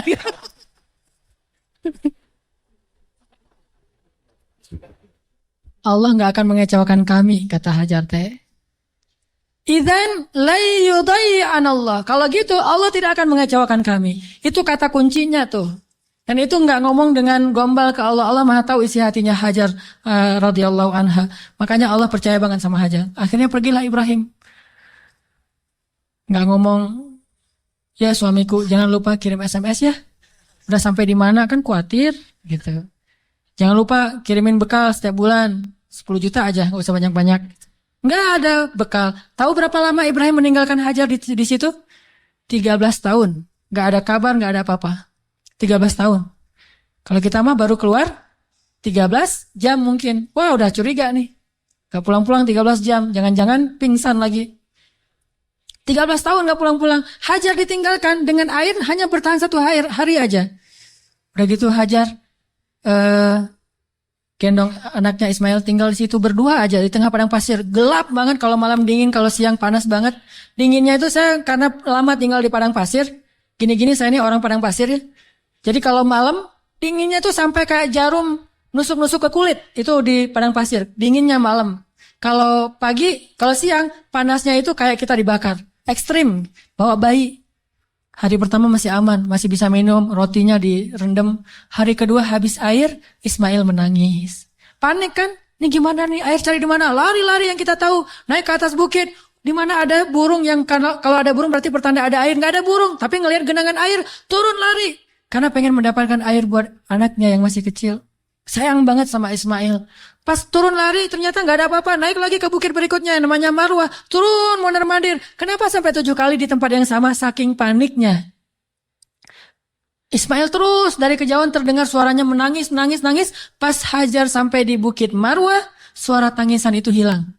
Mulailah Hajar was-was dan khawatir. Jangan-jangan Ismail sudah meninggal karena kehausan. Akhirnya Hajar berlari ke arah Ismail. Ketika dia mendekat, dia melihat seorang laki-laki bertubuh yang gagah gitu. Dia pakai baju jubah berwarna putih, dia pakai sorban berwarna putih, seperti saya pulang dari masjid. Malaikat, kalau ini malaikat beneran. Kalau tadi kata anak kecil, oh malaikat lewat gitu. Kalau ini malaikat beneran. Dan dia memberi minuman kepada Ismail. Dialah Jibril alaihissalam. Tapi Hajar kan nggak tahu itu Jibril. Dikirain orang yang mau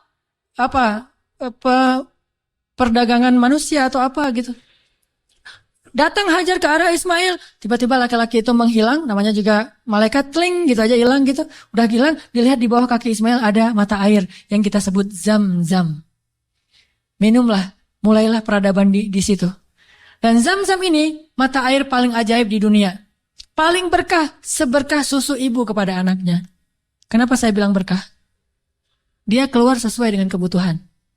Ketika jamaah haji ramai di kota Mekah sampai 3 juta orang, mereka tidak kekurangan air Zam-Zam. Masing-masing minum setiap datang ke masjid, minum Zam-Zam. Pulang dari masjid, minum Zam-Zam. Pulang ke kampung halaman, bawa Zam-Zam 1 liter, 5 liter, 10 liter. Kan? 3 juta orang, tapi nggak pernah kurang dan nggak pernah kering air Zam-Zamnya. Keluar terus untuk 3 juta orang. Begitu musim haji selesai, Zulhijjah berlalu, berganti dengan bulan Muharram, di stoplah haji dan belum dibuka visa umroh. Sehingga Mekah sepi. Kalau kita umroh di waktu itu, yaitu umroh transit, kita bisa cium Hajar Aswad setiap kali kita putaran tawaf. Saking sepinya. Tapi air Zam-Zam tidak membanjiri kota Mekah. Kalau lagi rame, keluar banyak. Kalau lagi sedikit, keluar sedikit. Air yang sangat berkah. Keajaiban dari Allah. Akhirnya tinggallah di situ. Yang luar biasa, 13 tahun tidak dijenguk oleh suaminya, Hajar nggak pernah ngejelek-jelekin ayahnya Ismail di hadapan Ismail. Kamu harus tahu, kamu nggak boleh seperti ayahmu nanti kalau udah gede. Enggak sama sekali. Ini imajinasi sejarah ya, biar kita tahu gimana sebenarnya Hajar. Saya nggak, walaupun ini agak herai tapi serius. Biar kita kebayang gimana solehanya Hajar. Kan bisa aja normalnya perempuan akan bilang, pokoknya mama kecewa banget. Jangan sampai kamu mengulangi ini kepada istrimu. Hati perempuan. Gak pernah ngomong kayak gitu. Padahal pantas gak sih Hajar kecewa? Pantas ya. 13 tahun gak ada berita. Dan secara fikih itu udah bisa meminta cerai loh.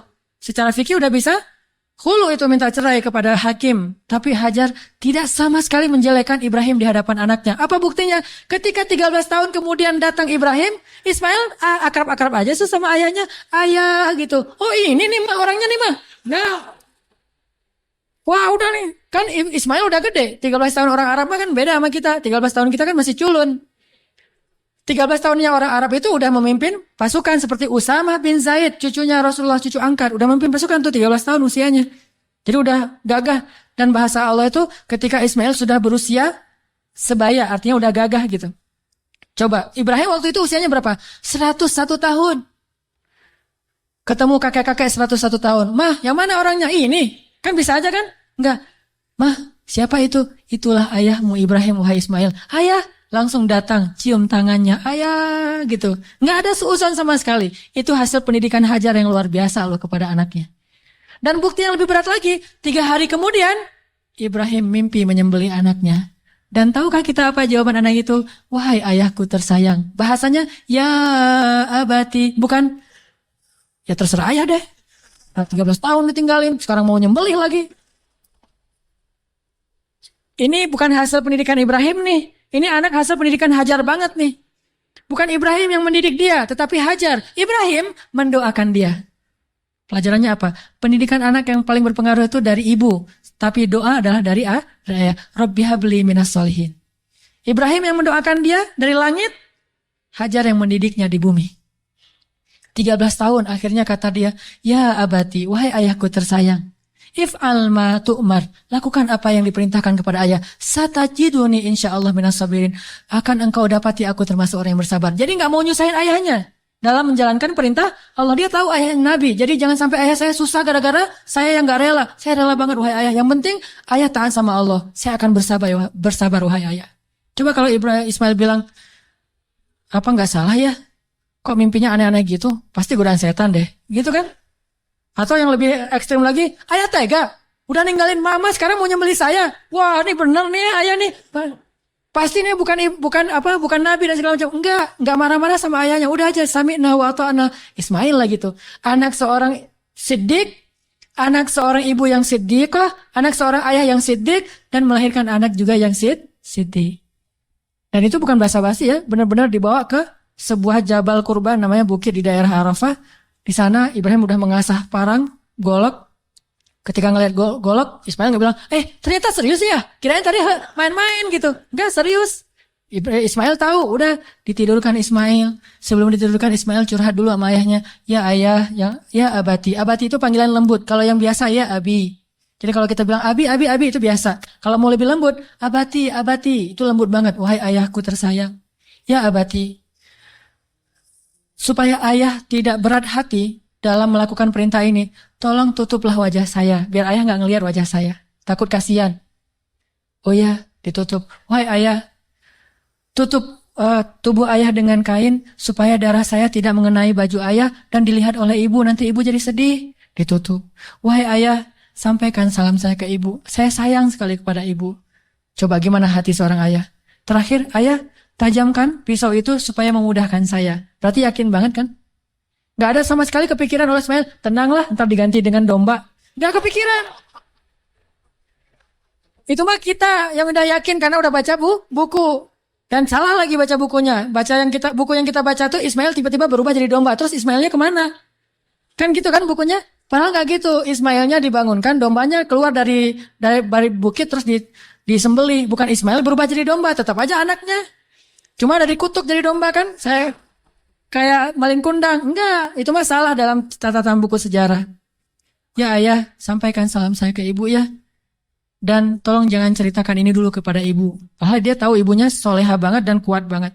Akhirnya ditaruhlah golok itu di leher Ismail. Dan Ibrahim mengatakan Bismillah Allahu Akbar. Mau ditarik tuh. Yakin dan Allah tahu isi hati Ibrahim. Mau ditarik. Ismail udah pasrah aja. Udah ini terakhir kali saya hidup di dunia. Baru ketemu 3 hari dengan ayah saya. Pas mau ditarik, Allah tahan tangannya Ibrahim seperti orang stroke, gak bisa gerak gitu. Baru Allah berfirman, Ya Ibrahim, qad saddaqatar ru'ya. Engkau sudah membenarkan perintah. Allah udah percaya sama Ibrahim sekarang. Ditahan. Akhirnya kata Allah, angkat Ismail. Ini adalah bala'un mubin. Inilah ujian yang berat untuk melihat siapa yang benar-benar beriman. Gitu cara Allah percaya sama kita. Lewat ujian hidup kita, lewat masalah-masalah kita. Apakah kita masih yakin sama Allah? Sampai ke titik darah penghabisan masih yakin sama Allah? Justru di titik itulah nanti Allah percaya sama kita. Allah ganti semua musibah itu sebagai rahmat. Allah kasih dia seekor domba yang sangat besar. Dan kelak itu menjadi syariat yang sangat indah bagi kaum muslimin. Diabadikan sepanjang masa, ribuan tahun dikenang. Ini bukti. Maka buat Allah percaya sama kita, maka Allah gak akan mengecewakan kita. Ingat kata-kata Hajar, la yudayyi'anallahu idzan. Kalau Allah yang memerintahkan gini, berarti Allah tidak akan mengecewakan saya. Cukuplah Allah yang menyuruh kita, yakin Allah nggak akan ngecewain kita. Udah setelah itu, hasbunallah, la haula wala quwata illa billah, tawakkaltu 'alallah, aslamtu ilallah, dan seterusnya. Insyaallah kita akan melihat keajaiban. Itu aja teman-teman yang dirahmati Allah. Mudah-mudahan kita menjadi orang yang bisa selalu mengandalkan Allah dalam hidup kita, sampai Allah percaya sama kita, lalu Allah menunjukkan keajaiban dalam setiap urusan kita. Marilah kita tutup dengan berdoa. Semoga ilmu yang sederhana yang baru kita dapatkan benar-benar menambah semangat kita untuk lebih yakin kepada Allah Subhanahu wa taala. A'udzu billahi minasy syaithanir rajim. Bismillahirrahmanirrahim. Allahumma lakal hamdu wa lakash syukru ya rahim. Lakal hamdu wa lakash syukru ya karim. Lakal hamdu wa lakash syukru ya arhamar rahimin. Allahumma ilaika aslamna wa bika amanna wa alaika tawakkalna wa bika khasamna wa ilaika anabna ya rabbal alamin. Ya Rabbal Alamin. Ya Rabbal Alamin. Allahumma anta Rabbuna la ilaha illa anta khalaqtana wa nahnu ibaduka ya khaliq ya khaliq ya khaliq ya raziq. Allahumma aslamna ilaik antal hayyul qayyum antal ladzi la ta'khudhuhu sinatun wa la nawm antal khaliq ya Allah biyadikal khairu ya Allah antal ladzi ala kulli syai'in qadir. Ya Allah, segala kebaikan ada di tangan-Mu ya Allah. Ya Allah, Engkaulah yang maha pemurah ya Allah. Ya Allah, Engkaulah yang maha pengasih ya Allah. Ya Allah, tidak ada yang susah dan sulit bagimu ya Allah. Engkau maha kuasa atas segala sesuatu ya Allah. Engkau hanya mengatakan kun, maka segalanya menjadi seperti kehendak-Mu ya Allah. Ma syi'ta kan wa man lam tasya lam yakun ya Allah. Apa yang Engkau kehendaki pasti terjadi, dan apa yang tidak Engkau kehendaki tidak akan terjadi ya Allah. Kami yakin kepada kebesaran-Mu ya Allah. Kami yakin tidak ada hal yang mustahil bagimu ya Allah. Tidak ada hal yang mustahil satu pun di muka bumi ini, di langit dan di bumi bagimu ya Allah. Engkaulah yang telah menciptakan langit yang maha luas, yang bahkan kami belum tahu di mana tepi dari langit itu ya Allah. Engkaulah yang telah menciptakan bintang-bintang yang sangat banyak, bahkan kami tidak sanggup menghitung jumlahnya ya Allah. Engkaulah yang telah menciptakan setiap butir-butir yang ada di dalam tanah, yang kemudian tumbuh menjadi tanaman, menjadi pohon yang besar, lalu memberikan buah-buah yang ranum kepada kami. Engkaulah yang telah memberikan janin di dalam rahim para perempuan-perempuan yang engkau kehendaki, yang dengan itu engkau menciptakan manusia dengan bentuk yang sempurna. Engkaulah yang maha kuasa atas segala sesuatu, ya Allah. Engkau memberikan rezeki kepada siapa yang engkau kehendaki. Tidak ada yang bisa menghalanginya. Tidak ada seorang pun, ya Allah. Engkau punya segala cara. Bahkan kadang engkau tidak perlu cara untuk memberikan kebaikan kepada hamba-Mu. La haula wa la quwata illa billah. Tidak ada daya dan upaya kecuali Engkau, ya Allah. Tidak ada daya dan upaya bagi kami kecuali dengan pertolongan dari-Mu, ya Allah. Iyyaka na'budu wa iyyaka nasta'in. Wa iyyaka nasta'in. Wa iyyaka nasta'in. Ya Allah, sesungguhnya salat kami, ibadah kami, ruku dan sujud kami, hidup kami persembahkan untuk-Mu, ya Allah. Ajarkan kami untuk tulus dalam mengatakan kalimat yang mulia itu, ya Allah, sehingga benar-benar kami menyerahkan hidup dan mati kami kepadamu, ya Allah.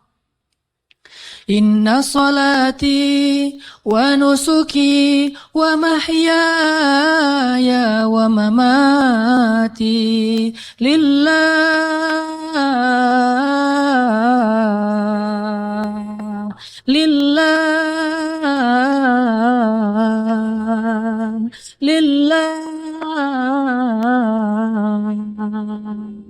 wa mahyaya wa mamati lillahi rabbil alamin. Ya Allah, ya Arhamar Rahimin,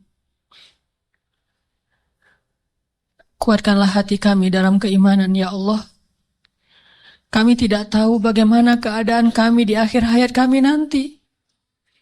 Bisa jadi saat ini kami menjadi orang-orang yang dekat kepadamu. Tiba-tiba di akhir hayat kami menjauh darimu. Dan tidak ada yang bisa menyelamatkan kami hari itu kecuali Engkau, ya Allah. Bisa jadi sekarang kami rajin ke masjid, sholat berjamaah. Tetapi di akhir hayat kami berputus asa sehingga kami meninggalkan panggilan-Mu, ya Allah. Kami berlindung kepadamu, ya Allah, dari kelemahan diri kami sendiri, ya Allah. Kami tahu Nabi-Mu pernah bersabda, bisa jadi seseorang sepanjang hidupnya beramal solih, amal ahli surga sampai jaraknya dengan surga hanya sejengkal saja, tetapi berlalulah ketetapan yang lain sehingga dia mati dalam keadaan syirik dan kufur dan masuklah dia ke neraka. Kami berlindung kepadamu dari keadaan orang seperti itu, ya Allah. Tidak ada yang bisa menjamin kami selamat. Bukan ibadah kami, bukan sholat, bukan sujud, bukan rukuh kami, bukan kesolehan kami. Bahkan orang yang paling soleh seperti seorang laki-laki Bani Israel bisa kufur dan akhirnya su'ul khatimah di akhir hayatnya, ya Allah. Hanya Engkau yang bisa menjamin akhir hayat kami, ya Allah. Kami belum merasa aman meskipun sekarang kami bersyukur mendapatkan hidayah untuk berhijrah. Tetapi tidak ada yang menjamin kami bisa istiqomah seperti ini sampai akhir hayat, ya Allah. Ya muqallibal qulub, ya muqallibal qulub, tsabbit qulubana. Wahai yang membolak-balikan hati, tetapkanlah hati kami dalam keimanan, ya Allah. Tetapkanlah hati kami dalam keimanan, ya Allah, sampai akhir hayat kami, agar kami bisa menutup usia kami dengan kalimat La ilaha illallah. Dan hanya itulah jaminan bagi kami untuk selamat di akhirat, ya Allah. Ya Arhamar Rahimin, kami kadang pernah melihat saudara-saudara kami yang Engkau uji dengan sakit yang amat berat. Dan mereka bersabar menghadapi ujian itu. Mereka miskin, lalu Engkau uji dengan sakit yang bahkan banyak para dokter mengatakan mungkin tidak akan sembuh lagi, dan mereka hampir tidak punya harapan untuk sembuh, tetapi mereka bersabar dan ridho dengan ketetapan-Mu. Lalu kami menyadari, bagaimana jika kami yang Engkau berikan ujian seperti itu? Apakah kami akan sabar atau kami akan berputus asa, ya Allah? Ketika kami harus merasakan sakit 24 jam dalam sehari yang luar biasa rasanya, apakah kami akan bersabar atau kami berputus asa sehingga kami datang kepada para dukun atau akan bunuh diri dalam keadaan kufur, ya Allah? Tidak ada yang menjamin kami akan kuat pada hari itu kecuali Engkau, ya Allah. Wahai yang menggenggam hati hamba-hambanya, genggam eratlah hati kami dalam kasih sayang dan hidayah-Mu, ya Allah. Kami berserah diri kepadamu, ya Allah. Ya Arhamar Rahimin, jangan biarkan kami tergelincir ketika kami mendapatkan ujian-ujian yang sesungguhnya ujian itu agar Engkau percaya kepada keimanan kami. Sadarkanlah kami selalu, agar kami selalu percaya bahwa ujian adalah agar kami membuktikan keimanan kami kepadamu, sehingga kami bisa bertahan dalam ujian itu, ya Allah. Kuatkanlah kesabaran kami, ya Allah. Lapangkanlah dada kami, ya Allah.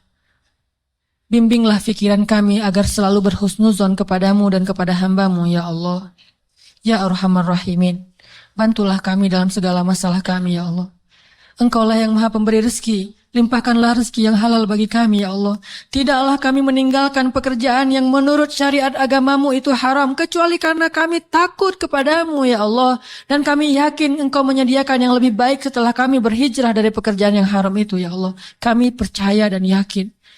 Maka tunjukkanlah keajaiban kepada kami. Beri kami rezeki yang lebih baik setelah kami meninggalkan yang syubhat. Ya Arhamar Rahimin, di antara kami ada yang berharap sekali Engkau anugerahkan keluarga yang menyejukkan mata. Anugerahkanlah keajaiban kepada kami. Berikan kepada kami pasangan-pasangan yang menyejukkan hati kami. Mungkin kami mencintai seseorang karenamu, tetapi dia tidak tahu tentang perasaan kami. Beritahu kepadanya, ya Allah, karena tidak tahu bagaimana cara kami mendekatinya, kecuali mendekat kepada Rabb-Nya, ya Allah. Engkaulah Rabb hati segala makhluk-Mu, ya Allah. Ya Allah, jadikanlah kami termasuk orang-orang yang Engkau bimbing perasaannya, agar selalu mencintai yang Engkau cintai, ya Allah. Ya Arhamar Rahimin, anugerahkanlah juga untuk kami, jika di antara kami ada yang sedang sakit, beri kami kesabaran dan kesembuhan, ya Allah. Jika di antara kami ada yang telah wafat, maka rahmatilah saudara kami yang telah kembali kepadamu, ya Allah. Ya Arhamar Rahimin, ampunkanlah dosa ayah dan ibu kami, ya Allah. Bagaimanapun juga, karena jerih payah, keringat, darah, air mata mereka, kami tumbuh menjadi orang yang seperti sekarang ini, ya Allah. Menjadi orang yang insya Allah dengan seizinmu menjadi orang yang bahagia, ya Allah. Karena perjuangan orang tua kami lah akhirnya kami bisa hidup layak, ya Allah. Walaupun kami sering mengkufur dan mengingkari kebaikan orang tua kami, ya Allah. Ya Arhamar Rahimin, kami tidak sanggup membalas kebaikan orang tua kami. Kami hanya mampu mendoakan kebaikan untuk mereka, ya Allah. Ampunkanlah dosa ibu kami, ya Allah. Ampunkanlah dosa ayah kami, ya Allah. Ampunkanlah dosa guru-guru kami, ya Allah. Ampunkanlah dosa pasangan kami, suami dan istri kami, ya Allah. Ampunkanlah dosa anak-anak kami, ya Allah. Ya Arhamar Rahimin, tunjukkanlah mujizat-Mu untuk kaum muslimin di Gaza. Tunjukkanlah mujizat-Mu untuk kaum muslimin di Palestina. Tunjukkanlah pertolongan-Mu seperti Engkau menolong Ahlu Badar dengan menurunkan ribuan malaikat kepada kaum muslimin di Suriah, ya Allah. Tidak sulit bagimu untuk menolong saudara-saudara kami yang ada di Suriah. Senjata-senjata orang kafir tidak ada apa-apanya dibandingkan kebesaran-Mu, ya Allah. Kami percaya kepada kemahaagungan dan kekuatan-Mu yang tidak ada bandingannya, ya Allah. Engkau dengan mudah menghancurkan pasukan Ahzab. Engkau dengan mudah membobol benteng-benteng Konstantinopel. Engkau dengan mudah menghancurkan orang-orang kafir di Padang Badar. Engkau dengan mudah menghancurkan benteng-benteng Yahudi di Khaybar. Mudah bagimu, ya Allah. Sangat mudah bagimu untuk menghancurkan orang-orang yang memusuhi kaum muslimin. Tapi kami sadar, jika Engkau memberikan ujian kepada kaum muslimin hari ini, sesungguhnya Engkau menginginkan agar kami menunjukkan persaudaraan di antara kami, agar kaum muslimin yang ada di Indonesia berempati dan mereka mau membantu saudaranya di Palestina, Suriah, Irak, Yaman, dan seluruh dunia, ya Allah. Engkau ingin menghubungkan hati-hati kaum muslimin dengan ujian ini, kami tahu, ya Allah. Tetapi kami tetap berharap bantuan dan kasih sayang-Mu ya Allah. Sadarkanlah kaum muslimin.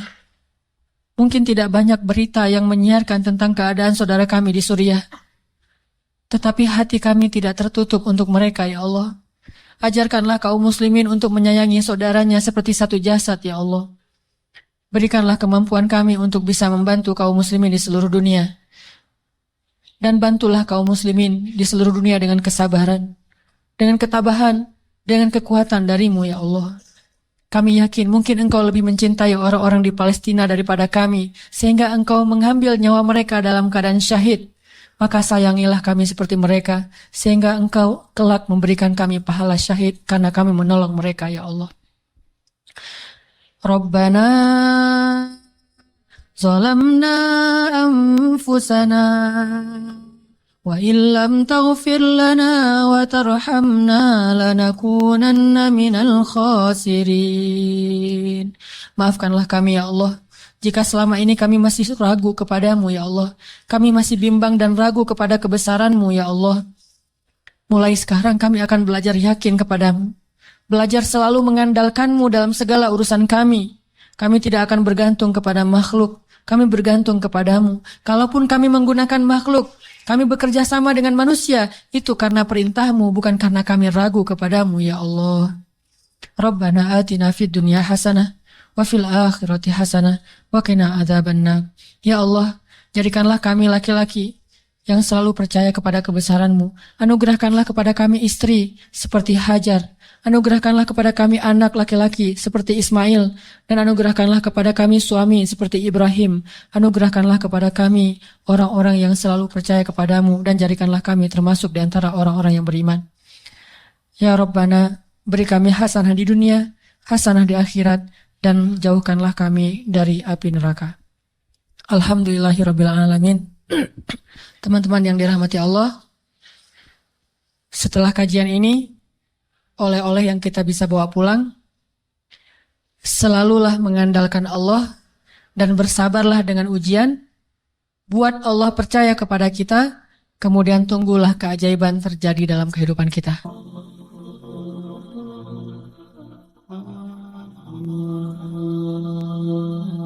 Orang gak bakalan kecewa kalau bersandar kepada Allah. Itu gak bakalan. Bahkan kita bisa bilang mustahil. Mustahil seseorang itu kecewa gara-gara berpegang, bersandar, menyerahkan dirinya kepada Allah. Itu mustahil. Bukan seperti itu sunnatullah. Karena siapapun yang berserah diri kepada Allah, maka dia telah berpegang kepada tali yang paling kokoh. Wa man yuslim wajhahu ila Allah. وَمَنْ يُسْلِمْ وَجْهَهُ إِلَى اللَّهِ وَهُوَ مُحْسِنٌ فَقَدِ اسْتَمْسَكَ بِالْعُرْوَةِ الْوُثْقَى وَإِلَى اللَّهِ عَاقِبَةُ الْأُمُورِ. Siapa yang menyerahkan dirinya kepada Allah dan dia senantiasa berbuat baik, maka sesungguhnya dia telah berpegang kepada tali yang paling kokoh, dan kepada Allah segala urusan dikembalikan. Jadi nggak ada orang yang kecewa kalau dia berpegang kepada Allah. Masalah apapun. Masalah rezeki, masalah jodoh, terutama yang kedua. Kalau kita bergantung kepada Allah dalam urusan jodoh, maka insya Allah kita nggak akan kecewa. Mak comblang yang paling baik itu adalah Allah. Kalau mak comblangnya Ustadz, kadang-kadang ngecewain. Ustadz, ini CV saya. Oh ya, kriteria yang kamu cari seperti apa? Saya emang gak susah-susah Ustadz, standar-standar aja. Ya standar yang gimana? Yang tingginya 180, yang kulitnya bening, sampai kalau minum kelihatan airnya ngalir, transparan. Kemudian yang hidungnya seperti pedang. Yang matanya seperti bidadari. Tahu mata bidadari? Besar dan sayu. Tapi enggak gelok. Nah ini kriterianya. Terus kata Ustadz, Ah kalau yang kayak gitu Ustadz juga mau gitu ya. Akhirnya pas ketemu Ustadznya duluan yang ta'arufan. Ini kalau mak comblangnya manusia. Tapi kalau mak comblangnya Allah jauh lebih meyakinkan dan gak bakalan kecewa. Dengan kriteria apapun, wahuwa ala kulli syai'in qadir. Dan kalau Allah menjanjikan yang baik akan ketemu dengan baik, pasti innahu la yukhliful mi'ad. Allah tidak pernah mengingkari janjinya. Masalah apapun, kita harus mengandalkan Allah. Coba deh, selalu ngandelin Allah. Bahasa gampangnya gini, udah tenang aja, ada Allah. Itu. Dan kalau kita sudah melibatkan Allah, la yudayya'akallahu idzan. Itu pasti. Allah nggak bakalan ngecewain kamu. Kalau udah ngandelin Allah, ini gimana nih? Udah tenang aja, ada Allah. Allah tidak akan mengecewakan. Salah satu kalimat udah tenang aja ada Allah adalah la tahzan. Innallaha ma'ana. Kalau kita ada teman lagi galau gitu, terus kita bilang, la tahzan, innallaha ma'ana. Kalau bahasa kita, woles bro, tenang aja, ada Allah. Santai bro, karena ada Allah. Itu bahasa Arabnya, la tahzan, innallaha ma'ana. Andalin Allah dalam masalah kita. Ada masalah apapun, serahin aja sama Allah. Bismillah, la haula wa la quwata illa billah. Bahkan kadang-kadang hanya dengan berzikir, la haula wa la quwata illa billah, Allah kasih keajaiban yang luar biasa. Karena setelah seseorang bersandar kepada Allah, la yudayya'anallahu idzan. Pasti Allah nggak akan ngecewain. Pasti Allah nggak akan ngecewain.